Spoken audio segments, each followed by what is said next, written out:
natin ang pag-drive, stock center, tapos 2000 RPM ata tong clutch, kaya pala hirap manakbaw, tigas. Ayan, palitan natin yan ng stock din. Linis muna natin daw. Alright, my goodness, kaya pala kapal kapal ng spring, tapos nakatandem siya ng stock.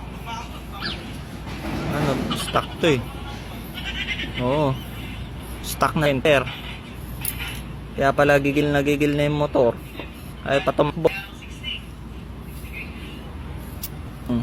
Stock ko, napipiga ko siya. Palit natin ng stock din, stock spring, center, tsaka clutch. Okay, mamaya ulit.